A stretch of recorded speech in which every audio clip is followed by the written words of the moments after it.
Cinematic. That word has been going around a lot lately, and I feel like if you knew what it meant, it would help you make better videos. The crazy thing is, all cinematic really means is adding characteristics to your videos. Know that there are different techniques that can make your videos look and feel cinematic, like cinematic storytelling, cinematic visuals, there's cinematic sound,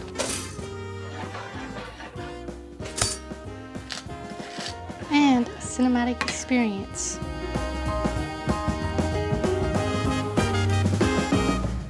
What's up everyone? If you're new here, my name is Desiree LeCap, aka LeCapture. I'm a filmmaker and content creator sharing all tips, tricks, and hacks with you. But if you've been here already, I'm super grateful to have you back. Alright, we're gonna get straight into it. We know that the word cinematic is being used everywhere and we see it all over social media, and I'm not knocking it either. But let's dive into how we can make anything look cinematic by defining some key tools to know. Cinematic refers to anything related to or characteristics of motion pictures or films. The term is commonly used to describe elements, techniques, or qualities that are associated with the medium of cinema. It can encompass various aspects of filmmaking, storytelling, and visual presentation. Nowadays, we see a ton of beautiful cinematic cinematography from all creators on social media. So when something is described as cinematic, it often implies that it has a particular aesthetic or visual style commonly found in movies. I mentioned those elements in the intro, but let's dive in a little bit deeper. So first, we have cinematic storytelling. It's basically a narrative style that unfolds like a film, right? With a clear beginning, middle, and end. We've been seeing this a lot on social media is cinematic visuals, right? A focus on visual composition, cinematography, lighting, and camera movements to create visually engaging experiences. And I've been seeing a lot of really good things. Along with those two, we have cinematic sound. I feel like the cherry on top. It's like a high quality and immersive sound design, including music, dialogue, and sound effects that enhance the emotional impact of any scenes. I would say sound is just as important as composition. This is something that we don't often see on social media, but a lot in movies or in shows is cinematic effects, right? The use of special effects, CGI, which is computer generated imagery, or practical effects to create impressive and spectacular scenes. So with all that, the cinematic storytelling, visuals, sound, and effects is the most important thing, cinematic experience. It's how are you making your audience feel while they're watching the video. So the overall feeling of watching something that resembles or evokes the emotions and sensations typically associated with watching a movie. Cinematic, you're gonna hear that a lot in this video, is often used as a compliment when describing certain video games, TV, shows, advertisements, or any other form of media that emulates the style and presentations of films. It signifies a level of production quality and attention to detail that brings a cinematic feel to the work. Now that we've defined what cinematic is and what elements we could bring into making something look and feel cinematic, let's get into some composition tips.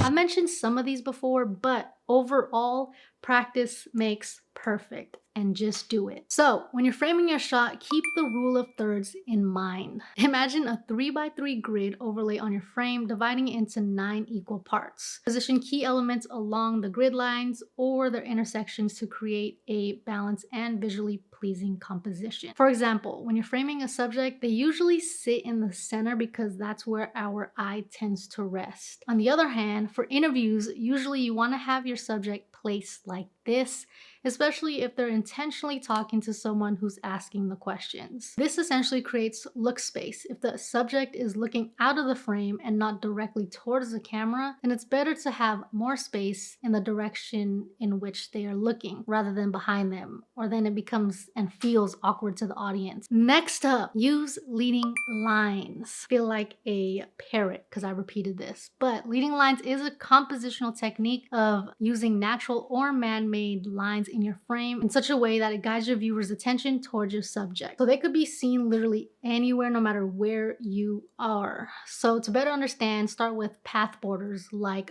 an aisle, hallway, or even stairs. Frame within a frame. So basically use elements in the scene like doors, windows, or archways to create a frame around your subject, adding depth and drawing attention to the focal point. Creating an additional frame can direct the viewer's focus and attention more immediately towards the subject. So by framing a subject with visual elements, filmmakers are basically underscoring or highlighting the area of the shot where the viewer should look. If your shot seems to fall flat, look for any opportunity to use additional framing. This will force you to utilize either the foreground, middle ground, background, or all of it in your composition. Shadows are crucial compositional elements that set the atmosphere of a picture.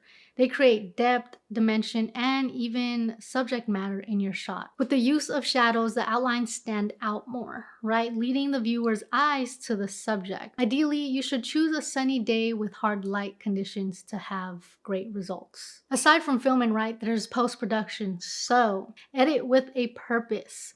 The editing process is just as important as filming. A lot of people will tell you to have the edit in mind while you're filming. And although that is true and very helpful when you're first starting out, try not to overcomplicate yourself and just go out and film what you want to film. Because when you get to editing, cut and sequence your shots thoughtfully, add transitions, consider color grading to enhance the cinematic feel. Lastly, but not lastly here, experiment and break rules. While rules can provide helpful guidelines, don't be afraid to break them for creative effect. Sometimes unconventional compositions can make a scene stand out, and this is your best way to create your own style by trying different things that are especially out the ordinary. If you think your idea is weird, it really is not. And I say this time and time again, pursue all your ideas no matter how wild it seems, because you never know, you'll end up setting something up for yourself and maybe starting something. On to the next, lighting.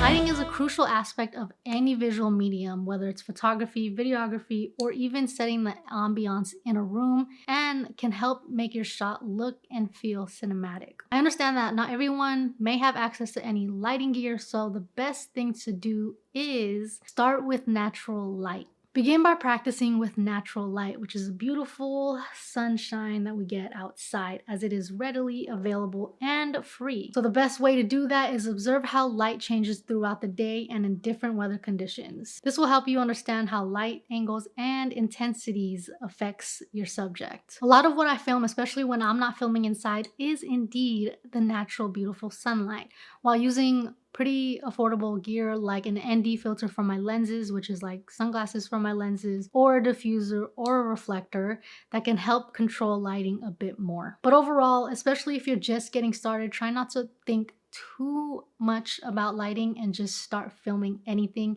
and everything. With lighting, the thing to do is pay attention to direction. The direction of light affects shadows and highlights on your subject. So front lighting, light source in front of the subject, provides an even lighting but could often look flat. And then side lighting creates depth and texture. When you're doing a side lighting and you have your subject next to a window and they're lit on one side, it's always suggested to film on the shadow side because that creates depth. Then lastly, backlighting can create a halo effect and add drama, which also creates a silhouette. Consider the mood and the story. So lighting can convey different emotions and tell a story, right? For example, warm, soft lighting might create a cozy atmosphere, while cold, harsh lighting can evoke tension. Think about what message or mood you want to convey through your lighting choices. Lastly, but not so lastly, practice, practice, practice. Like any skill, practice is key to improving your lighting techniques. Experiment with different setups, lighting angles, and subjects. So don't be afraid to make mistakes because they can often lead to valuable learning experiences. And remember, lighting is an art form and there are no strict rules. As you gain experience, you'll Develop your style and understanding of how to use lighting creatively to enhance your visual work. What I suggest to do is watch films and videos with a critical eye, right? Paying attention to how they use camera techniques or lighting and storytelling to create a cinematic experience. With dedication and creativity, you can capture stunning, dope cinematic shots that captivate your audience. All you have to do is do it. Just start. There's one thing that I've learned throughout my journey so far is that I've held myself back and I've self-sabotaged a ton by just sitting there and questioning, how do I do it? Where do I start? Am I good enough? Is idea worth pursuing? And so many questions in my head rather than just going out to do it, gaining the experience and learning from it and having fun while doing it. Well, I'm excited to see where you go with your journey. I truly hope you took something away from this video. Please like, comment, share, and subscribe because I am indeed coming in hot with some fire content. Continue being great, go out and create and have fun doing it. I'll see y'all at the next video. Peace.